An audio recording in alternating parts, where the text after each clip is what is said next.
if you are able to motivate someone, but you put them in a situation where the norms and the processes and the tools are contradictory to what you're trying to accomplish, you won't have behavior change in the end.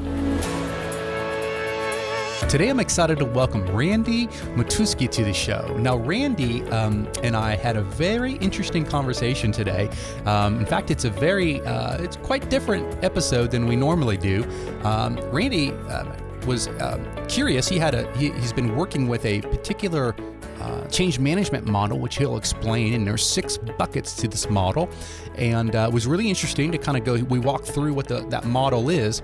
But then Randy had some really questions of what I thought of this model, and so we kind of walked through many of the so-called buckets of this model, and talk about it from a lean perspective. And obviously I didn't claim to know all the answers or have all the answers, so a lot of it was some back and forth dialogue, but it was a lot of fun. And all of a sudden I look up and we had been talking for some 40 minutes or so. So it's a little bit longer than our typical episode, but yeah, it was a lot of fun, and it was really good to engage with Randy in in a different style of interview. So show notes for this particular episode can be found over at gembapodcast.com.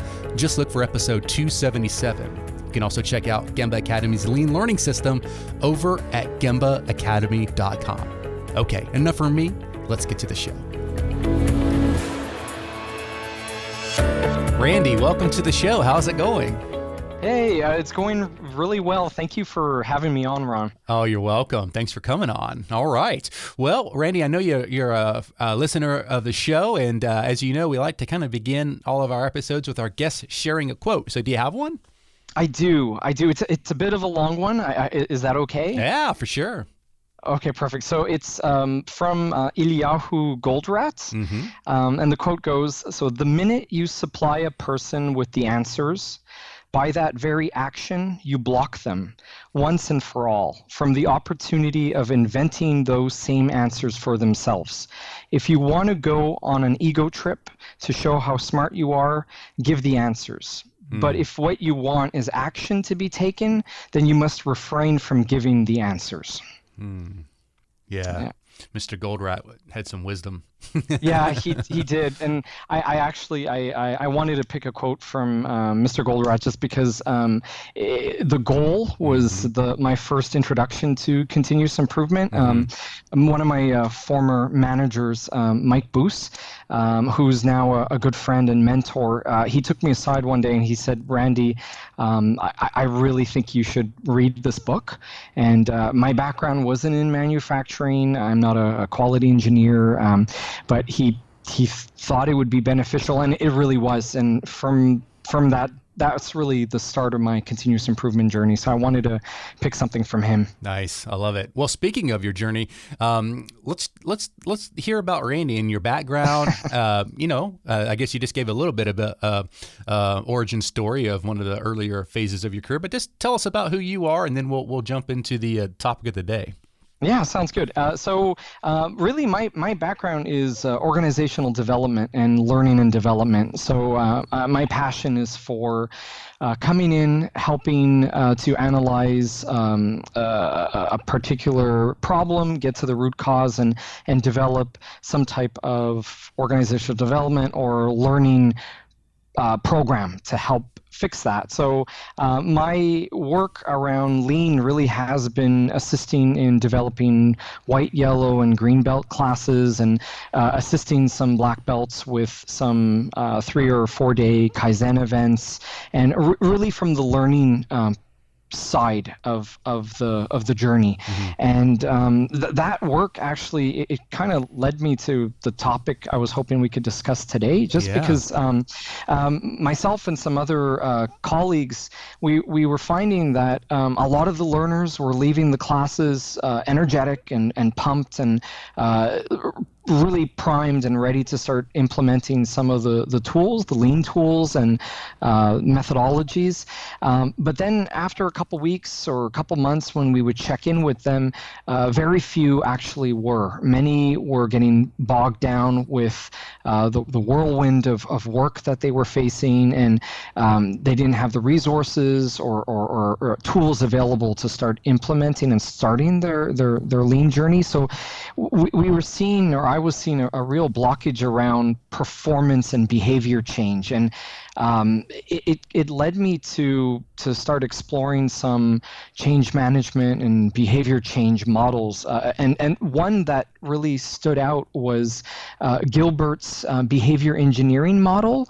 It sometimes goes by the 6-box model or the BEM model, and it's a model that focuses on 6 areas or 6 buckets that help to change behavior. And since discovering it, I've been trying to implement it in some of the lean programs I've been assisting on. I love it. Yeah, and I was actually hoping to get your opinion on these 6 areas today, and see what Ron thinks about these 6 areas, and what advice you would give to some organizational development consultants out there, or just organizations that are starting their lean journey and specifically around these 6 areas. Would that be okay? Yeah, I think that would be great. I got to be careful because the quote earlier of Goldratt saying, "If you think you know the answer," right? So maybe we'll explore and maybe come up with some more questions for all of us to ponder. But yeah, I think it sounds fun. And just so everybody knows, we have not practiced this, and I'm not familiar with these 6 buckets. So this is going to be a fun experience for all of us. Yeah, that's what I thought. Okay, this sounds great. So I'll take a minute or so just to kind of explain what the model is, and so there, like I said, there's 6 areas, and 3 fall within what Gilbert called environment or external, and the other 3 are individual or more personal, and they go in order. So one. The first bucket or the first area really has the most impact on changing behavior. So if you were going into an organization and you had to focus on, let's say, bucket 1 versus bucket 6, you'd want to focus on bucket 1 because it would have the most ROI. It would help with performance development and behavior change. And it goes in that order. So 1, 2, all the way down to 6. So I'll go through the first 3. So the first one is expectations and feedback. Sometimes you hear it referred to as like norms and expectations. What is expected of you in your team, with your coworkers, in your organization, and what are the guidelines or feedback that you are being provided. So that's number 1, and it's considered to be the most powerful lever in terms of behavior change. Number 2 is tools and resources. So what tools? It could be technical tools, it could be equipment, and resources are you providing the workers or your team members to help with that behavior change. And in this one, processes can be included. So any new process would fall within this bucket. Okay. That's number 2. Number 3 is incentives. So, and here you can think both internal and external. So it could be like financial incentives. What financial rewards or opportunities are you providing based on performance? So that's number 3. And these 3 are, like I said, are all environmental. The next 3 are more of the individual. So number 4 is skills and knowledge. And this is where we typically find like training. So if you are trying to create a team of problem solvers, people who really want to implement continuous improvement and live it, what knowledge and skills are you providing them? So that's number 4. Number 5 is, it's referred to as capacity or capability. So what's the mental, physical, emotional capacity or capability of the person. And typically when talking to like change management consultants, they tend to avoid this one because oftentimes human resources will help with this. So ideally, if your human resource team is doing a good job, they're going to be providing you with individuals who have that capacity to perform. Doesn't mean that there's no room for growth, but they have the capacity. And number 6, the last one, and the funny thing here is it's the one oftentimes organizations focus the most on, is motives. What motivates a person? What can you do to increase their desire to go out and make that behavior change? And you see this often, like even in the lean classes I helped to develop, it was a focus, and it still is. It's like, because I like to consider myself an early adopter to continuous improvement. I just love the stuff. I love learning about the tools and what it can do, and I want to impart that and provide that to the learners. But based on this model, it's the one that is the least effective. So if you are able to motivate someone, but you put them in a situation where the norms and the processes and the tools are contradictory to what you're trying to accomplish, you won't have behavior change in the end. Wow, that's a lot. Yeah, that's a lot. Okay. Well, I've been taking notes as you've been gone, so I have my own cheat sheet now of these 6. I'll read them back to make sure I have them all right. The first 3 are environmental, and the first one was expectations and feedback. The second one is tools and resources. The third one was incentives. The fourth one, which is the first individual one, is skills and knowledge. The fifth is capacity or capability. And then number 6, the last one for individual, is motives, what motivates a person. Yeah. You said it better than I did. Okay. Well, all right. I got a good teacher. So. Oh yeah. See, you're already changing me. So okay. Well, so what do you think? Like, how do you want to go through this? So far, this model has helped me kind of change my perspective on how I approach developing a new continuous improvement or lean program. But I know, in the spirit of continuous improvement, there's room for growth. And your expertise, your experience in lean surpasses mine. And I was curious what your feedback is on this model, and if anything stands out in particular. Like we don't have to take a deep dive into all 6, but in general, if there are a couple that stand out to you, like this is an area that really will help with that behavior change. I was just curious what thoughts were. Yeah, first I would open up with just the idea that all models are wrong and some are useful, you know. So I think it's always, whether it's the improvement kata, coaching kata, which we obviously spent a lot of time talking about on the podcast, you know, these are models, right? And within statistics, you know, we create, you know, statistical regression models or whatever it might be, you know, and we just have to realize that, you know, they can be very, very useful, but they're not always, you know, correct, you know, in every situation. But doesn't mean that we should be throwing the models out with the bathwater, so to speak. But yeah, I think that's the first thing that I would always say was when people get too enamored with a particular way, you know, that then this becomes their truth, you know, and that's the only thing that leads to confirmation bias, right? Yes. Where we're just constantly seeking out, you know, proof that our model is the right one, but we don't ever dare Google what's wrong with this model, right? Because we don't want to hear that, right? We only want to hear what supports our beliefs. But yeah, you know, I think the thing that a couple of them really jumped out at me, that I have really more questions for you than answers at this point, but like number 3, which is incentives, and then number 6, which is motives, to me, those could be very closely related. For example, when I think of incentives, the thing that immediately pops into my mind is, the work that Dan Pink did a few years ago with his book, Drive, What Motivates People. And he really kind of popularized or, introduced to the world the difference between extrinsic and intrinsic motivation, right? Mm-hmm. Extrinsic meaning the waving the carrot, the bonus, right? And the quota, if you will. These are extrinsic motivators. They always use the carrot dangling in front of the employee, right? Versus intrinsic motivation, which is made up of autonomy, mastery, and purpose, right? These are the things that when you want to go to work because you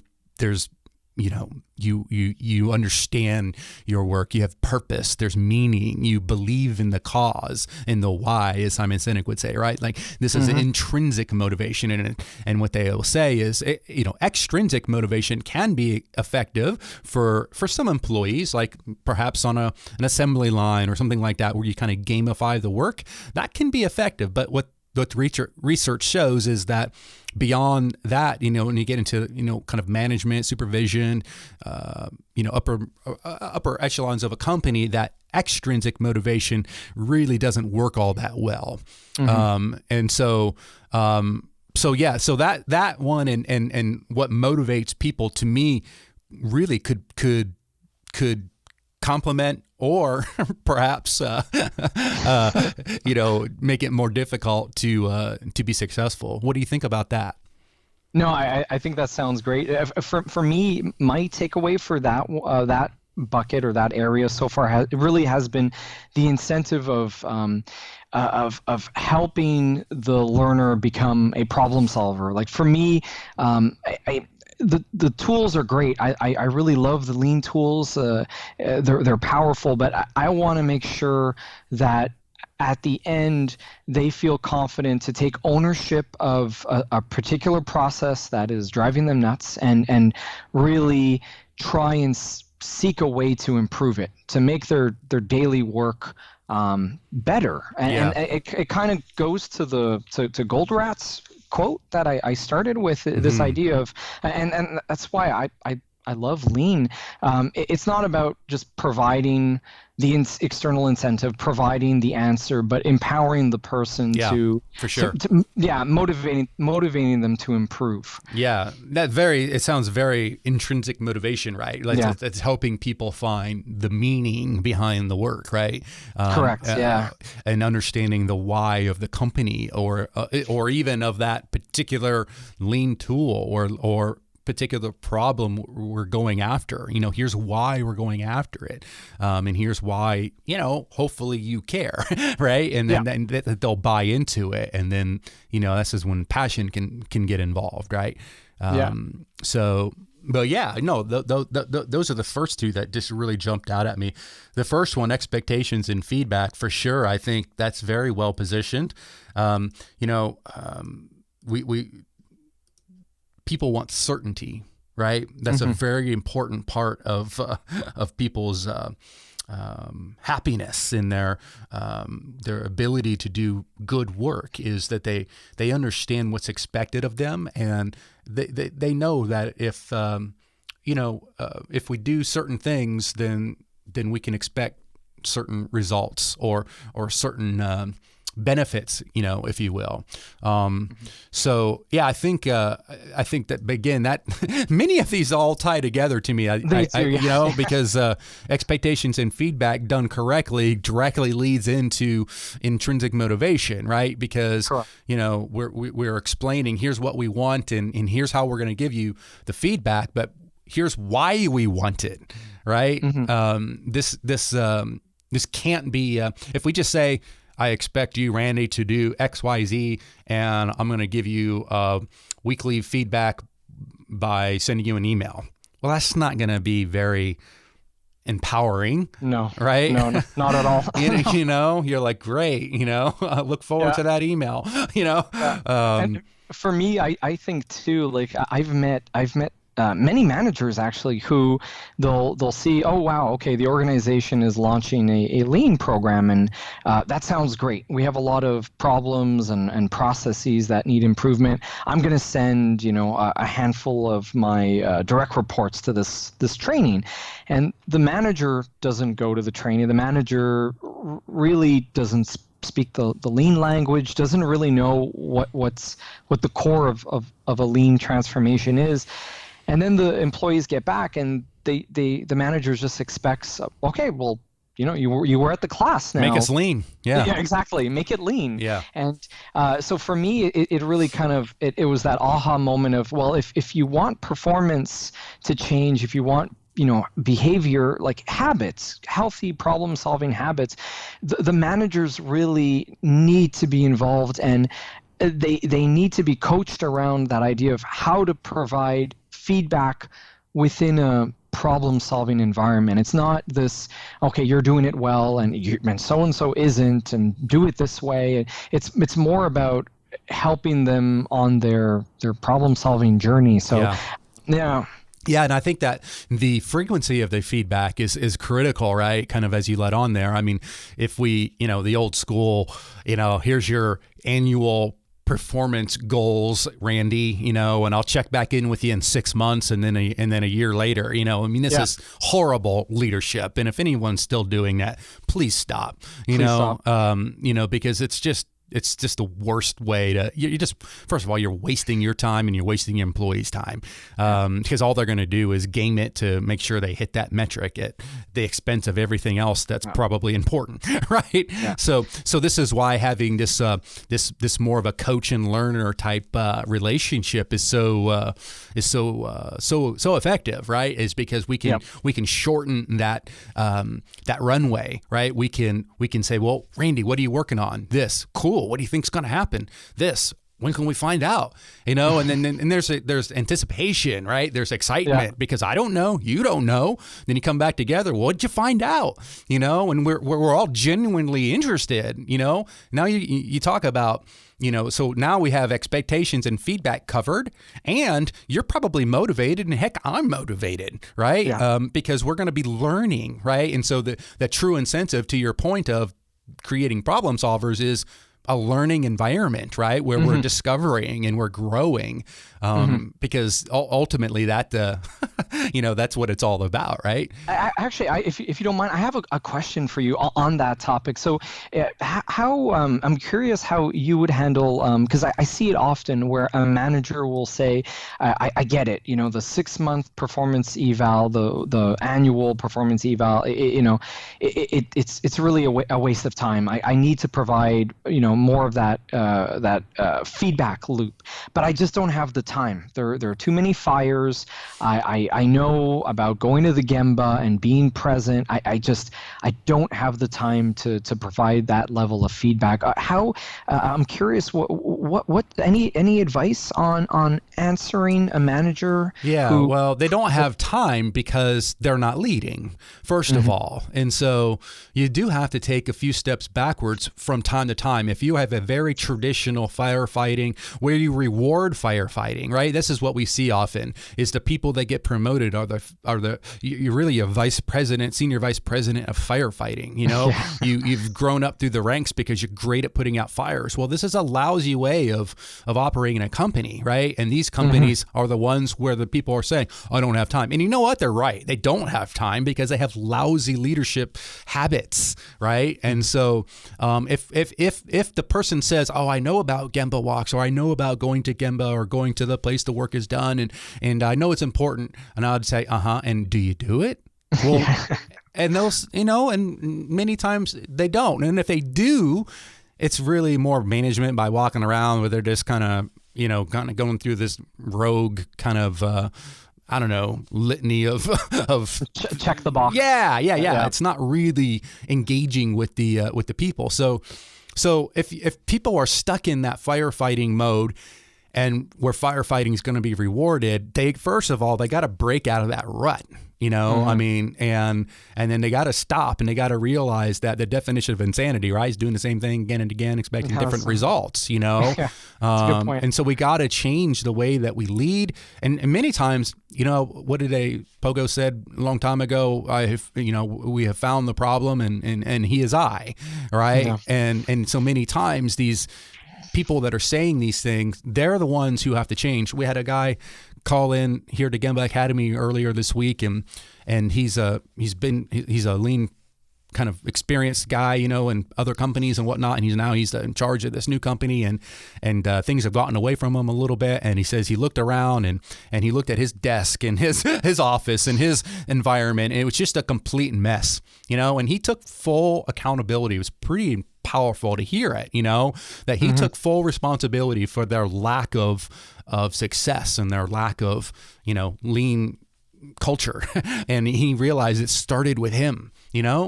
And I don't know. So I don't know if I answered your question, but no, you did. You did. So on that, would you recommend? Do you start with the leaders of an organization? Oh yeah. I mean, Mr. Masaki Amai, he's got a famous kind of little shtick that he uses, and we got it in some videos, in fact, where he says, you know, there's three most important things for the success of Kaizen, you know, or success of continuous improvement. There's three of them. He said the first one is top management commitment. And everybody's writing it down, top management commitment, right? And then he says, and the second one is top management commitment. And he says, and then the third, as you know, is top management commitment, right? Yeah. And so, yeah, I mean, you really do want to have this top management commitment. Now, someone's listening to this and they're like, I'm about to hit stop because I don't have top management commitment. So what am I supposed to do?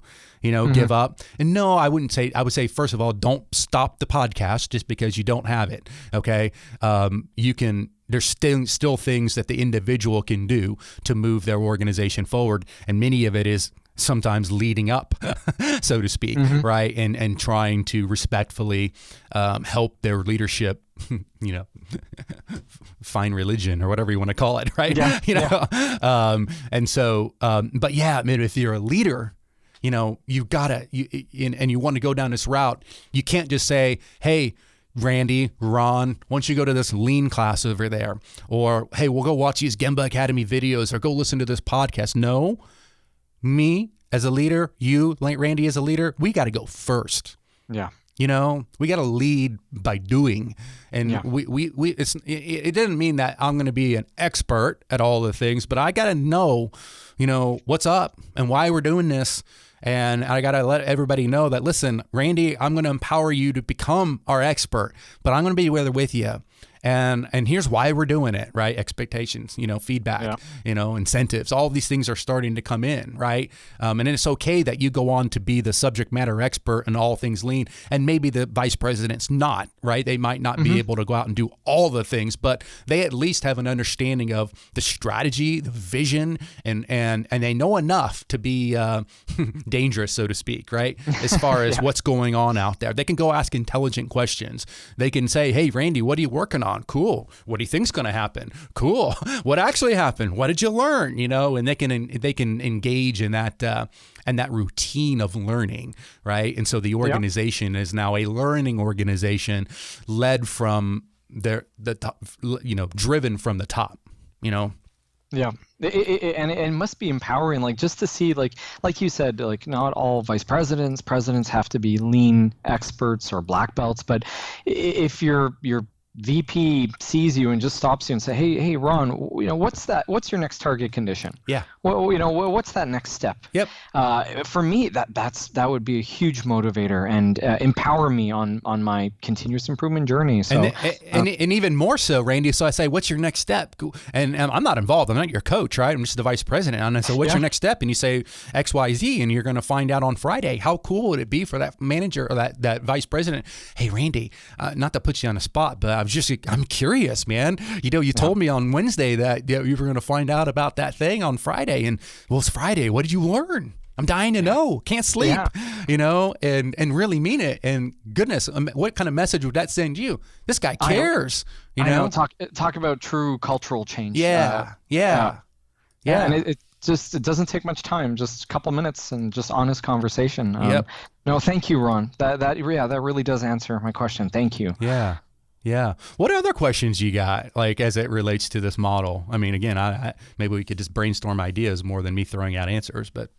I'm curious in terms of I know so number one, I think you covered really well around expectations and feedback and making sure the leaders are on their understand what continuous improvement is. I'm curious in terms of number two, like tools and resources. So it's according to this model, it's a powerful one in terms of behavior change. So for you in your experience, how are there any tools, any resources that that come to mind? Oh, you're setting me up. Yeah, it's gembaacademy.com, and you go over to the pricing tab, and not kidding. Yeah, no, I mean, obviously, So joking aside, though, right? I'm not a quality expert. I'm not an engineer, and when I was told about Gemba Academy, the podcast. Couple years ago by someone, and I was a little nervous at first because I thought, oh geez, am I going to understand a lot of this? I had already taken a couple classes and read a couple books, but I still thought that the terminology and the problems that you were going to be discussing were just going to be over my head. And I listen, and I'm a huge fan and supporter of your work. It motivates me to keep learning and to keep pushing on my own lean journey. So joking aside, it powerful resource. Yeah, well, thanks.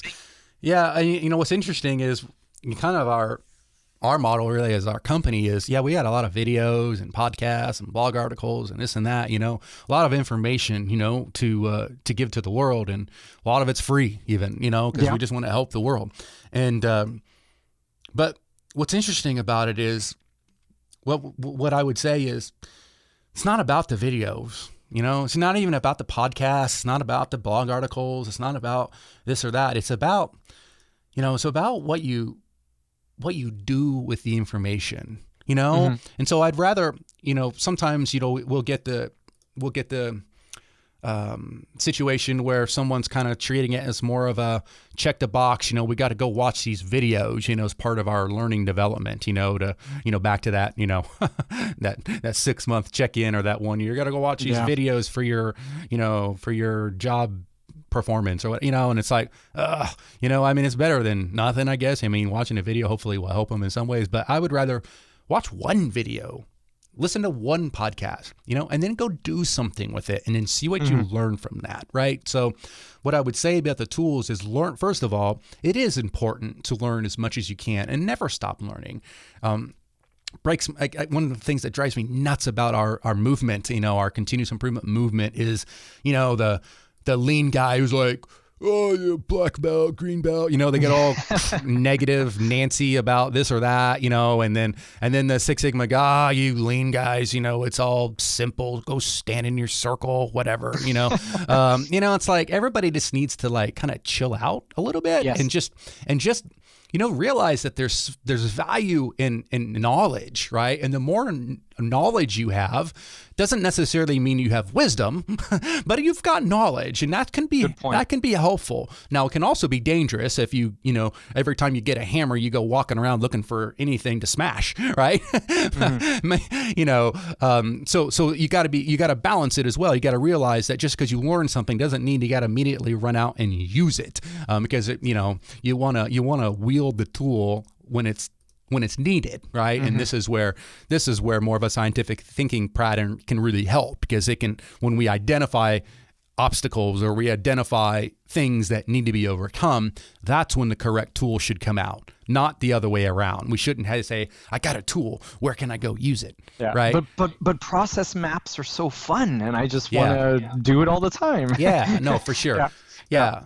And yeah, exactly. And and it doesn't mean that if you learn about process mapping, doesn't mean that going out and mapping a process is bad. You can do that and it helps you understand. In most cases, you'll be like, really? We do it that way? No, that's not how we do it. Yeah, well, that is how we do it. And then, you can start making improvements. But yeah, you gotta be smart with the tools. But at the same time, you should never stop learning, right? I mean, because the minute you think you got it all, or you think you know it all, boy, that's when the fall is about to occur, in my opinion.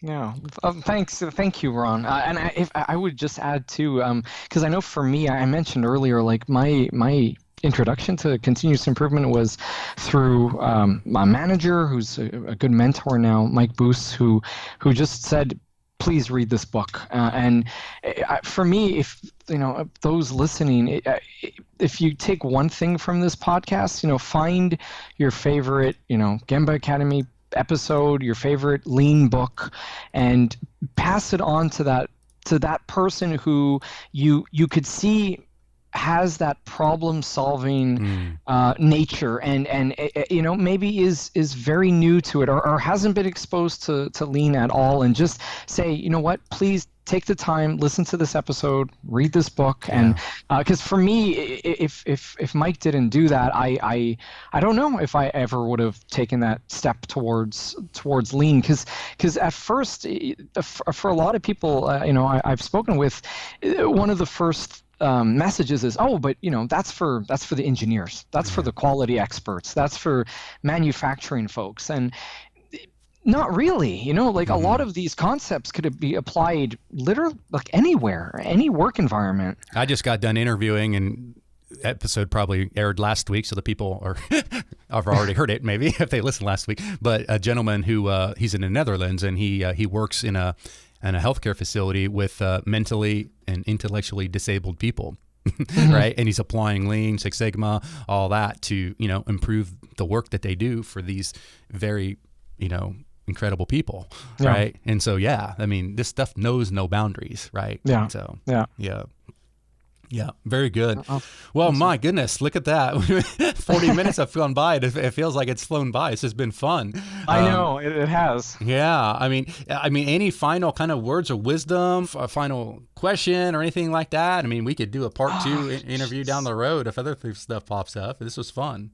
Yeah, no, I really, like I said, I mentioned if pass it on, really, I've noticed that a lot of people in the lean community are very supportive of teaching others and including others and helping people to just begin their journey and strengthen their problem solving capability and I would encourage your listeners just to keep that up. I think it makes the lean community special and compared to other communities that are out there. But and to thank you, because the work that you do, Ron, really is beneficial. I know myself, I commute a lot and I'm in the car a lot, and I'm able to listen to your podcasts and absorb those gems of wisdom that that fall out. So thank you for what you do. Oh, you're welcome. Yeah, no, I mean, and it's people like you who make the show happen, and then obviously a lot of other people, again, by Academy behind the scenes here. Greg edits all these, and Jessica writes all the show notes for these, and so we got a full team working on this, and it's one of my passions, really. And come to find out, we don't make a whole lot of money from this podcast because it's free, So, but it's one of our I don't know, it's one of my favorite vehicles to spread the message, right? Because like you said, you can easily today and forward, hey, listen to this podcast, and click a button and it's going, So yeah, there's other good podcasts out there as well. I don't know if you like Mark Graben he doesn't do a weekly show, but he's got hundreds of episodes out there because he's been doing it forever. But he's got a good one, and I don't know, but just a bunch of other, even just non-lean related podcasts that are awesome. Do you listen to other podcasts at all? I do. I kind of I listen to quite a few all over, but in terms of like continuous improvement, do you have any that you enjoy listening to? Yeah. Yeah, full disclosure, I don't actually listen to a lot of continuous improvement podcasts because I'll work at it day in and day out. Yeah. I mean, I'll check out Mark's podcast. Him and his buddy Jamie Flinchball has started a fun one. They've only done a few episodes, but it's something like, I don't remember what they called it, but it's something about like whiskey and lean or something like that, where they're like, it's kind of like more of a kind of lighthearted, but they're super smart guys, and so they'll talk about a topic of the day. So there's a few of them out there that are doing good work. So, but yeah, like I really enjoy listening to, I've talked about James Clear, on the podcast before with Atomic Habits, and that kind of neuroscience and social science, that kind of stuff really interested me. So I spent a lot of time. You like listen to the Joe Rogan once in a while. The guy's a little same here. Yeah, same here. A little bit crazy, and really potty mouth, that guy. But so don't play it with your kids around, But, yeah, no, he has some interesting guests. Sure. I just listened today. It's a bit of an older episode, but he had like Steven Pinker on, and it was a fabulous conversation. Yeah, and he's super smart, man. That guy, Joe Rogan. Yes. I mean, he doesn't. You don't realize it, but boy, he's smart. Yeah. Good stuff. Awesome. So all right. after this, I will be Googling whiskey and lean, and yeah, I should know it. I'll tell you what, we'll find that podcast and we'll put it in the show notes for this episode. Sounds great. So this will be episode 277. So you can go whiskey and lean or whatever it is. Yeah, good stuff. All right. Well, hey, Rain, this has been fun. Thanks for coming on and keep up the good work, and let me know how things get on with those and what you learn with all these 6 buckets. Sounds good, Ron. And thank you so much for having me on. It's been a great conversation. All right. You take care, Randy. Take care. Bye. Thanks for listening to the Gemba Academy podcast. Now, we invite you to take a no-strings-attached, fully functional test drive of GembaAcademy.com. Gain immediate access to more than 1,000 Lean and Six Sigma learning resources, all free of charge, at GembaAcademy.com.